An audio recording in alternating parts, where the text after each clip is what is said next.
Guys hope you doing well. तो Pakistan semifinal हार चुके ऑस्ट्रेलिया से, लेकिन कोई बड़ी बात नहीं है। 6 मैचेस में से एक मैच आ रहे हैं हम। और जब हम वर्ल्ड कप में गए थे we had nothing to loose.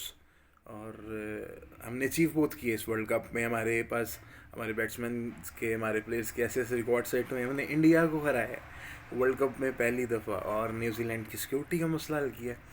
तो ये है कि ऐसी कौम के मतलब पाकिस्तान जब बुरे हालात से गुजरे, वैसे तो पाकिस्तान के हालात हमेशा ही भैड़े होंगे हैं, लेकिन अजकल तो बहुत भैड़े हाल है। खान साहब दी मेहरबानियां ने। तो लेकिन it was a great journey, और हमें सीखने को बहुत कुछ मिला है। और मेरे से बहुत बेहतर क्रिकेट एक्सपर्ट जो हैं इस वक्त पीसीबी के अंदर मौजूद हैं, रमीज़ राजा जैसे, कि जिन्होंने क्रिकेट को स्टडी किया, बल्कि क्रिकेट पे पीएचडी है उनकी। तो इन फ्यूचर वो बेहतर कर सकेंगे। हमारे पास जो है ना कोई भी रिग्रेट नहीं है हारने का। तो हम बड़ी अच्छी गेम खेल के आ रहे हैं, और हमने एक बड़ा अच्छा जर्नी जो है ना वर्ल्ड कप का किया। तो I support my team do you.